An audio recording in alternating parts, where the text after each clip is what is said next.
नमस्कार दोस्तों, stock market studies में फिर से एक बार आपको बहुत-बहुत स्वागत है। तो आज यहाँ पे मैं डिस्कशन करूँगा कुछ इम्पोर्टेंस कंपनी के अपडेट के बारे में, कुछ इम्पोर्टेंस कंपनी के डिटेल्स के बारे में। तो इस वीडियो को लास्ट तक ज़रूर देखिए और अभी तक अपने चैनल को सब्सक्राइब नहीं किया तो ज़रूर कर लीजिएगा, कंटिन्यूअसली इन्फॉर्मेशन और अपडेट्स पाने के लिए। तो वीडियो को पहले लाइक ज़रूर कर दीजिएगा क्योंकि आपको बहुत सारे इन्फॉर्मेशन मैं इस वीडियो के माध्यम से शेयर करता रहता हूँ।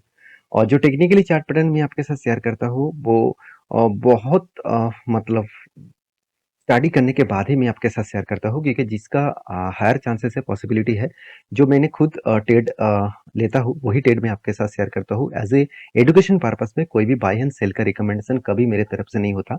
आपको अगर काम करना है तो आपके रिस्क के हिसाब से जरूर करिए।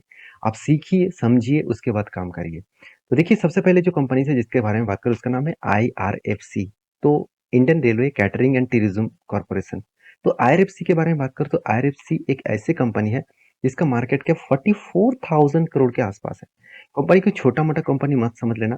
कंपनी का पी रेशियो 53.6 के आसपास है। तो इतना पी रेशियो कितना हाई है मैं आपको दिखाऊंगा। उससे पहले देखिए आरओसी आरओई बेस्ट लेवल में है। कंपनी के प्रोमोटर के पास भी अच्छा खासा होल्डिंग्स है, एनुअल इनकम भी अच्छा खासा है, हाथ में कैश भी है, कर्जा एकदम जीरो डेप कंपनी है। तो कंपनी की जो पी रेशियो है उसके बारे में डिस्कशन करूँ तो एक टाइम कंपनी का पी रेशियो चला गया था 2021 में 14 अक्टूबर में 324। वहां से घट घटकर अभी वही रेंज में आ चुके हैं जो कंपनी का कोविड के टाइम में था। कोविड के टाइम में 50 के आसपास पी रेशियो था, अभी भी 50 के आसपास पी रेशियो है। और इसका 5 साल की एवरेज पी रेशियो 70 के आसपास देखने को मिला। इसका मतलब पी रेशियो में एक करेक्शन देखने को मिला है और इस करेक्शन के कारण एक फिर से धमाका होने का चांसेस है। अभी होगा कि नहीं होगा वो तो आपको बाद में ही पता चलेगा। तो अभी फिलहाल के लिए मैं एक ही बात कहूंगा, इस कंपनी के ऊपर फोकस रखना क्योंकि इंडिया की एक मोनोपोली बिजनेस करने वाला कंपनी है। अगर टिकटिंग बिजनेस में इंडिया की नंबर वन कंपनी है वो है IRCTC। कैटरिंग बिजनेस में इंडिया में नंबर वन कंपनी कौन है? IRCTC। तो बिजनेस के वाइज देखा जाए तो कंपनी एक मोनोपोली बिजनेस करने वाला कंपनी है। और कंपनी का देखिए सेल्स देखिए, इस बार कंपनी हाईएस्ट सेल्स किए, करीबन 1000 करोड़ के आसपास कंपनी का सेल्स देखने को मिला। उसी तरीके से कंपनी के एक्सपेंस के बारे में बात करूँ तो कंपनी ने अच्छा खासा एक्सपेंस को भी कंपनी मेंटेन किया। करीबन 530 करोड़ से कंपनी एक्सपेंस को मेंटेन करके कंपनी 650 करोड़ 660 करोड़ तक लेके गया। ऑपरेटिंग प्रॉफिट मार्जिन के बारे में बात करूँ तो कंपनी का ऑपरेटिंग प्रॉफिट मार्जिन जो है वो नेट प्रॉफिट के बारे में बात करूँ तो कंपनी में अच्छा खासा नेट प्रॉफिट देखने को मिला। तो कंपनी इसके जो नेट प्रॉफिट है वो 33 करोड़ से बढ़ के हो चुके 232 करोड़। तो ओवरऑल यहाँ पे जो नेट प्रॉफिट है वो लगातार इंक्रीज होता गया और यहाँ पे अच्छा खासा यहाँ पे नेट प्रॉफिट देखने को मिला है। तो कंपनी की जो बैलेंस शीट है इसमें एक चीज बता दूं, कंपनी की जो स्प्लिट है तो कंपनी का स्प्लिट आपको 2:10 दिखेगा। तो कंपनी 2:10 का एक बार स्प्लिट दिया है और इसी के चलते कंपनी का प्राइस आपको कुछ इस तरीके से लेवल्स में दिखा है। नहीं तो कंपनी का प्राइस बहुत हाई लेवल में देखने को मिल जाता। तो कंपनी की जो बैलेंस शीट है यहाँ पे एक पॉइंट्स में और भी आपके साथ शेयर करूंगा। वो है कंपनी के जो अदर्स एसेट है उसमें कंपनी को इस बार ट्रेड मिला करीबन 1100 करोड़ के आसपास। और देखिए डबल के आसपास कंपनी को ट्रेड मिला। और मैं पहले ही बोल चुका हूँ, गवर्नमेंट कंपनी होने के नाते भी इस कंपनी के ऊपर एक स्ट्रेंथ अच्छा खासा देखने को मिलता है। देखिए आज तो गवर्नमेंट है, फ्यूचर में गवर्नमेंट रहेगा कर नहीं रहेगा उसका कोई गारंटी नहीं है। क्योंकि गवर्नमेंट चाहते हैं धीरे धीरे करके हर मतलब सेक्टर को धीरे धीरे करके प्राइवेटाइजेशन करना। क्योंकि देखिए प्राइवेटाइजेशन नहीं होंगे तो वो कैसे चलेगा। आज देखिए यूएस जैसे चाइना जैसे इस तरीके से कंट्रीज को अगर ध्यान से वॉच करेंगे, उसके ऊपर स्टडी करेंगे, उसका आर्टिकल पढ़ेंगे तो आपको ज़्यादा से ज़्यादा यही देखने को मिलेगा। तो गवर्नमेंट अंडरटेकिंग जितने सारे कंपनीज है वो गवर्नमेंट हैंडल नहीं करता, उसको कोई प्राइवेट कंपनी हैंडल करते हैं। गवर्नमेंट उसको सपोर्ट करते हैं और गवर्नमेंट उससे रेवेन्यू जनरेट करते हैं। तो सोचिए इसलिए आज वो कंट्री कहाँ से कहाँ तक चला गया। और इसी तरीके से अगर सोच हमारा देश में भी आएगा तो मतलब होगा तो इंडिया का ग्रोथ भी होने का चांसेस है। देखिए मैं यहाँ पे कोई पॉलिटिकल बातें नहीं कर रहा हूँ। आपको आप शायद यहाँ पे डिबेट भी करने के लिए लग जाएंगे। तो मेरा कहने का मतलब है मुझे तो सिर्फ सही कंपनी पकड़कर पैसा कमाना है। बाकी गवर्नमेंट क्या करेगा और मतलब प्राइवेट क्या करेगा वो अलग बात है। तो कंपनीज के ऊपर मैं तो बुलिश हूँ और मैं इस कंपनी के ऊपर एज ए इन्वेस्टमेंट भी करके रखा हूँ। हाँ इन्वेस्टमेंट मेरा छोटा मोटा है क्योंकि मैं गवर्नमेंट कंपनी के ऊपर ज़्यादा निवेश नहीं करता हूँ। मेरा छोटा मोटा निवेश है। और मेरे हिसाब से इस कंपनी के ऊपर एज ए ट्रेड जब बनता है तो मैं ट्रेड एक भी मिस नहीं करता क्योंकि अच्छा खासा ट्रेड को मैं मिस नहीं करता हूँ। क्योंकि कंपनी का जब परफॉर्मेंस अच्छा है तो उस कंपनी के ऊपर मेरा ट्रेड हमेशा कंटिन्यू रहता है। तो देखिए एफआईएस और टीएस ने भी अच्छा खासा यहाँ पे होल्डिंग्स को इंक्रीज किया और उसी वजह से देखा जाए तो कंपनी के ऊपर पब्लिक के पास भी होल्डिंग्स को अच्छा खासा देखने को मिला है। तो ओवरऑल एक चीज मैं आपको बता दूं कंपनी के एक चीज यहाँ पे देखेंगे तो लास्ट कुछ क्वार्टर्स में कंपनी का सॉरी लास्ट लास्ट कुछ मंथ से कंपनी का सेल्स को लगातार इंक्रीज देखने को मिला। तो मार्च मंथ में भी सेल इंक्रीज हुआ और जून जुलाई ये दोनों मंथ में भी सेल्स को इंक्रीज किया गया। तो यहाँ पे सेल्स का अच्छा खासा इंक्रीजिंग होने के कारण एक पॉजिटिविटी देखने को मिला है। तो आईआरसीटीसी के बारे में बात करूँ तो कंपनी के जो चार्ट पैटर्न है मैं आपको मेंशन भी किया था। यहाँ पे कप विथ हैंडल पैटर्न बना और एक बार नहीं, दो बार नहीं, तीन बार हैंडल पैटर्न बना दिया। और हैंडल पैटर्न जो बना उसके बाद ब्रेकआउट का मैं इंतजार कर रहा था और यहाँ पे मैं एक बार मार्किंग और भी कर दूं तो और भी क्लियर हो जाएगा। यहाँ पे भी एक हैंडल क्रिएट हुआ और बीच में जो हैंडल क्रिएट हुआ था, एक बार मैं यहाँ पे आपको बता दूं तो यहाँ पे जो हैंडल क्रिएट हुआ था तो कफ विथ हैंडल पैटर्न्स में यहाँ पे ब्रेकआउट तो हो चुके हैं। अभी मुझे इसके ऊपर कंफर्मेशन चाहिए, कंफर्मेशन मिल जाते तो मुझे एक ट्रेड मिलेगा, छोटा सा ट्रेड है, 15% का ट्रेड यहाँ पे मिल सकता है। मेरा टारगेट रहेगा अराउंड 756 रुपीज के आसपास। मैं इस टारगेट को लेकर चलूंगा, बाकी आपके क्या राय है मुझे जरूर कमेंट्स करके करके बताना। नेक्स्ट जो कंपनी जिसके बारे में बात करूँ उसका नाम है IEX, इंडियन एनर्जी एक्सचेंज।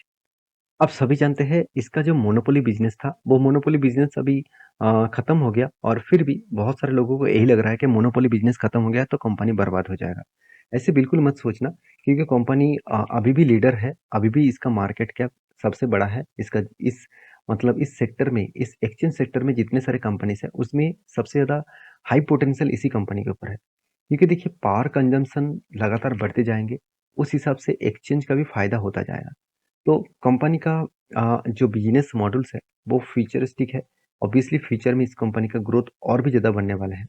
तो कंपनी का जो बिजनेस है वो उस हिसाब से देखा जाए तो कंपनी का जो ग्रोथ हो रहा है वो देखिए, कभी कंपनी का मार्केट कैप कितना है, 11,000 करोड़ के आसपास।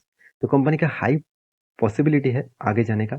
और कंपनी का पी रेशियो 37 के आसपास है, आरओसी आरओई बेस्ड है कंपनी का। देखिए कर्जा एकदम जीरो है। आप बोल सकते हैं कि कंपनी का हाथ में कैश से नेगेटिव है। नेगेटिव होने के कारण मतलब कंपनी खुद के पैसे को खुद के बिजनेस के ऊपर री इन्वेस्ट किया और कंपनी के एनुअली इनकम भी अच्छा खासा हुआ। तो कंपनीज के दो पॉइंट्स मुझे बेस्ट लगा, वो है कंपनी का इंटरेस्ट कवरेज 153 के आसपास है और कंपनी का आरओसी आरओई और साथ ही साथ इबिट्टा मार्जिन सब कुछ बेस्ट है। क्विक रेशियो ठीक ठाक देखने को मिला। हाँ, एक वीकनेस यहाँ पे है मार्केट कैप टू सेल्स। 1 रुपये कमाने के लिए कंपनी को 27 रुपीज इन्वेस्टमेंट करना पड़ रहा है। तो यहाँ पे एक थोड़ा सा हाई वैल्यूएशन देखने को मिला। अभी कंपनीज के जो क्वार्टरली रिजल्ट है वो आपको दिखा दूं, वो आपको कौन सा जगह से कंपनी में खराबी लगा मुझे तो पता नहीं, आप मुझे जरूर कमेंट्स करना। क्योंकि देखिए लास्ट कुछ जून मंथ का डेटा दिखा दूं तो 2020 में जून मंथ में 66 करोड़ का सेल्स था। उसके बाद 90 करोड़ बना 2021 में, 2022 में 98 करोड़ बना और इस बार 2023 में जून क्वार्टर में 104 करोड़ बना। तो एक किस तरीके से कंपनी का सेल्स इंक्रीज हुआ आप देख सकते हैं। उसी तरीके से प्रॉफिट को देखेंगे तो 49 करोड़, 77 करोड़, 81 करोड़ अभी बढ़ के हो चुके 42 करोड़। तो ओवरऑल एक बेस्ट पॉइंट ऑफ व्यू से देखा तो कंपनी का प्रॉफिट मार्जिन में एक इंक्रीजिंग मोमेंटम देखने को मिला। लगातार कंपनी प्रॉफिट को मेंटेन करते हैं, यही सबसे बड़ा खासियत है कंपनी का। और दूसरी बात कंपनी का जो बैलेंस शीट है, यहाँ पे आपको एक चीज दिखेगा, कंपनी का रिजर्व लगातार बढ़ते चले गए। और रिजर्व जब कंपनी का बढ़ता है तो कंपनी के ऊपर एक पोटेंशियल भी बढ़ जाते हैं। क्योंकि देखिए मान के चलिए आपके पास आज मान के चलिए टोटल इन्वेस्टमेंट 1 लाख है। तो सोचिए 5 साल बाद यही इन्वेस्टमेंट बढ़ के और भी ज्यादा आपने पैसा लगाया इन्वेस्टमेंट में तो बढ़ के हो गया मान के चलिए 10 लाख। तो आपका तो एक एक हाथ में पैसा तो एक्स्ट्रा है ना। तो एक्स्ट्रा है मतलब क्या है, एक्स्ट्रा है मतलब इस पैसे को आप एज ए रिजर्व के हिसाब से देखते हैं। कभी भी आपको जरूरत पड़े तो इस पैसे से आप कुछ काम कर सकते हैं। तो इसी तरीके से कंपनी का रिजर्व बढ़ रहा है तो मतलब कंपनी का ग्रोथ बढ़ रहा है। तो रही बात कंपनी के इन्वेस्टर की, तो प्रोमोटर से लेकर एफएसडीएस पब्लिक हर किसी के पास इन्वेस्टमेंट है। तो कंपनीज के ऊपर जो म्यूचुअल फंड की जो राय है वो देखेंगे तो लास्ट कुछ मंथ्स में मई और जून मंथ में कंपनी के ऊपर सेल अप किया गया और जुलाई मंथ में कंपनी के ऊपर बाय किया गया। और इसी कंपनी के चार्ट पैटर्न्स के बारे में बात करें तो ध्यान दीजिएगा, चार्ट पैटर्न कुछ इस तरीके से देखने को मिला। तो मैंने आपको एक ट्रेड मेंशन किया था, तो 21% का एक बाइंग ट्रेड बना था, कंटिन्यूसली बाइंग कैंडल बना और मैं इंतजार कर रहा था कभी भी इस लेवल में आए तो मैं एंट्री लूंगा। तो मेरे एंट्री एक्चुअली इस लेवल में है क्योंकि गैप डाउन में ओपन हो गया था और मैंने पूरा का पूरा क्लोजिंग जो प्राइस है उस जगह पे एंट्री लिया और यहाँ पे एंट्री है और उसी रेंज के ऊपर कंपनी अभी काम कर रहा है। तो इस रेंज के ऊपर कंपनी काम कर रहा है, इस रेंज को जब ब्रेकआउट करेगा तो इजीली यहाँ तक आएगा। और मेरा एंट्री लेवल से अगर टारगेट मुझे मिले, तो ऑलमोस्ट मुझे 28% का गेन मिल सकता है। देखिए, मिल सकता है मैं बोल चुका हूँ, ऐसे नहीं कि 100% मिलेगा। कोई भी स्टॉक 100% प्रॉफ़िट देगा ऐसी कोई गारंटी नहीं है। कंपनी के परफ़ॉर्मेंस अगर अच्छा है, तो कोई चार्ट पैटर्न बन रहा है तो सोचिए वो आज नहीं तो कल आपको प्रॉफ़िट देगा। ऐसे नहीं कि बहुत सारे दोस्त मुझे ये भी कमेंट करते रहते हैं, "सर कल के लिए टिप्स दीजिए, परसों के लिए क्या होगा वो बता दीजिए।" देखिए ऐसे मत करिए, आप सोचिए आप ट्रेडर है कि इन्वेस्टर है? अगर आप ट्रेडर है तो आप कौन सा कैटेगरी का ट्रेडर है? आप डे ट्रेडर्स है कि आप स्विंग ट्रेडर्स है? अगर स्विंग ट्रेडर्स है तो मैं जो जो सारी चीज़ मैं आपके साथ शेयर कर रहा हूँ, उसको स्टडी करिए, उसके बाद डिसीजन लीजिए। अगर आप डे ट्रेडर्स हैं तो आपको एजुकेशन पर्पस में आपको मैं टेलीग्राम भी बना के दिया, जाकर ज्वाइन होकर देख सकते हैं वहाँ पे किस तरीके से ट्रेड बन रहा है। आपको वहाँ से ट्रेड मिलेगा, उस ट्रेड को आप स्टडी करके काम मतलब आप रिसर्च करके कुछ डिसीजन ले सकते हैं। तो मेरा कोई रिकमेंडेशन वीडियो नहीं होता, मेरा हमेशा सारी चीज़ एज़ ए एजुकेशन पर्पस में मैं शेयर करता हूँ। जो मेरा खुद का काम है, वही मैं आपके साथ शेयर करता हूँ। तो नेक्स्ट जो कंपनी जिसके बारे में बात करूँ उसका नाम है ओलेक्ट्रा गिनटेक लिमिटेड। देखिए ओलेक्ट्रा गिनटेक लिमिटेड आप सभी जानते हैं, इंडिया के सबसे मतलब हाईएस्ट ग्रोथ होने वाला एक इलेक्ट्रिक व्हीकल्स कंपनी है और इस कंपनी देखा जाए तो इलेक्ट्रिक बसेस बनाने वाला एक पॉपुलर कंपनी बन चुके हैं। कंपनी हैदराबाद बेसिस कंपनी है और इस कंपनी लगातार बसेस बनाते जा रहा है। कंपनी के अगर वेबसाइट एक बार विजिट करेंगे तो आपको एक चीज़ ज़रूर दिखेगा। कंपनी का ज़्यादा से ज़्यादा बिज़नेस कंपनी के बसेस के ऊपर है। कंपनी लगातार बसेस बनाते जा रहा है। इसका कुछ मॉडल्स भी है। Company first time electric buses के साथ-साथ इलेक्ट्रिक अ, देखा जाए तो अ, देखा जाए तो एक ट्रक्स भी बना चुके हैं। ट्रक्स मतलब एक हेवी व्हीकल्स ट्रक्स भी बना चुके हैं। जो देखा जाए तो माइनिंग के हिसाब से इस ट्रक यूज़ किया जाता है। तो वो भी इलेक्ट्रिक से बना चुके हैं और उसके साथ-साथ कंपनी इलेक्ट्रिक बस के साथ-साथ कंपनी इंसुलेटर्स भी बनाते हैं। तो इस दोनों अलग-अलग कैटेगरीज़ का कंपनी का बिज़नेस है और इस बिज़नेस में कंपनी ने अच्छा खासा ग्रोथ भी किया। कंपनी का पी रेशियो मुझे बहुत हाई लगा और इसीलिए मैं इस कंपनी के ऊपर जो ट्रेड लिया हुआ था, वो मैंने प्रॉफिट बुकिंग किया और मैंने इंतज़ार भी कर रहा हूँ, कभी भी मौका मिले तो मैं जोर फिर से स्विंग ट्रेडिंग लूँगा। तो कोविड के टाइम में जो रेंज था, उसी रेंज में कंपनी का पी रेशियो आ गया। आपको लग रहा है कि 150 पी रेशियो मतलब बहुत हाई है। आपको लग रहा है बिल्कुल, ये बात तो सही है कि अभी जो पी रेशियो बहुत हाई है। फिर भी मैं कहूँगा जो कोविड का लेवल था, वही लेवल में कंपनी का पी रेशियो आ गया और कोविड के बाद इस कंपनी के ऊपर किस तरीके से धमाका हुआ, आप देख सकते हैं। रही बात कंपनी की जो प्रॉफिट एंड लॉस का उसके बारे में बात करूँ तो कंपनी का देखिए हर क्वार्टर्स में कंपनी प्रॉफिट को इंक्रीज किया। पिछले क्वार्टर में जो प्रॉफिट हुआ था सॉरी सेल्स हुआ था वो सेल्स कंपनी कर नहीं पाया। कम सेल्स किया मगर कंपनी ने अच्छी बात क्या किया कंपनी सेल्स कम करने के बाद भी एक्सपेंस को कंपनी कंट्रोल में लेके आए और इस एक्सपेंस कंट्रोल में ले आने के बाद कंपनी का प्रॉफिट मार्जिन बढ़ चुके थे और इसीलिए कंपनी ने लगातार फिर से इंक्रीजिंग करना स्टार्ट किया। ओवरऑल बात करूँ कंपनी की जो बैलेंस शीट है, यहाँ पे 2 चीज़ आपको अच्छा खासा दिखेगा। वही कंपनी का रिज़र्व बढ़ता चला गया, कंपनी का कर्ज़ा कम होता गया। मगर इस लास्ट सालों में 2023 में ही देखा जाए तो कंपनी 134 करोड़ के आसपास कंपनी ने एक्स्ट्रा कर्ज़ा ले लिया। अभी इस कर्ज़ा किस लिए लिया, ये आप वो दिखा दूँ। कंपनी का जो नेट इनकम है कितना है? 66 करोड़। हाथ में तो कुछ पैसा नहीं है। तो कंपनी का 66 करोड़ जो पैसा है, क्या उस पैसे से कंपनी खुद के बिज़नेस को चला पाएँगे?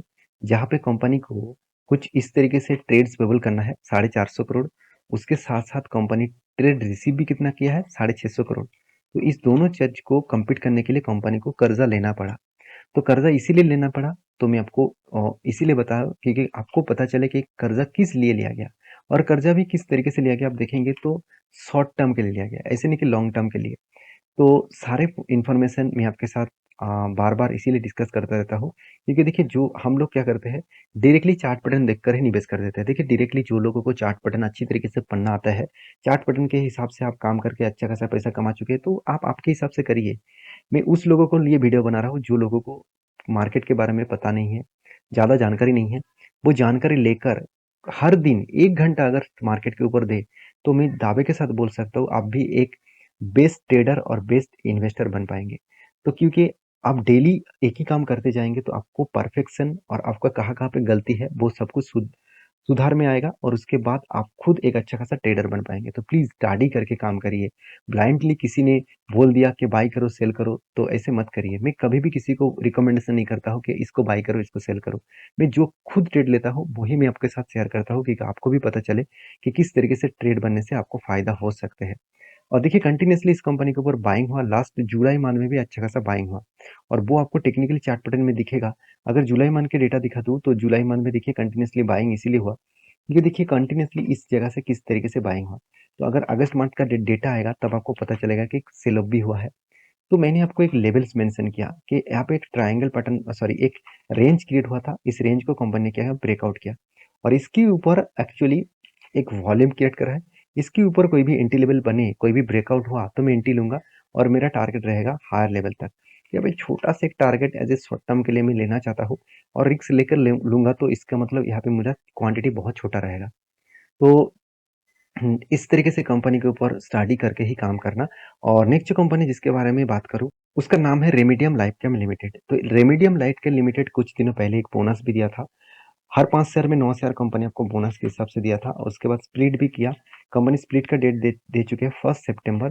कंपनी आपको स्प्लिट देने वाला है। स्प्लिट देने का जो मतलब रेंज है वो आप देखेंगे, हर 10 शेयर में आपको क्या मिलेगा, आपको 5, सॉरी, हर 2 शेयर आपको 1 शेयर में, हर 1 शेयर में आपको 2 शेयर मिलेंगे। तो आई होप वीडियो में आपको बहुत कुछ सीखने को मिला। तो जानकारी अगर आपको अच्छा लगे तो प्लीज़ लाइक करना, दोस्तों के साथ भी शेयर करना, क्योंकि अकेला मार्केट में पैसा कमाने से कुछ भी नहीं होता। अकेला खुद हम देश को खड़ा नहीं कर पाएंगे, हर किसी का सहम होना चाहिए। तो प्लीज़ सबको शेयर करिए और अच्छा खासा स्टडी करके काम करिए। मिलते हैं नेक्स्ट वीडियो में, तब तक के लिए अच्छे से रहिए, अपने ख्याल रखिए। धन्यवाद।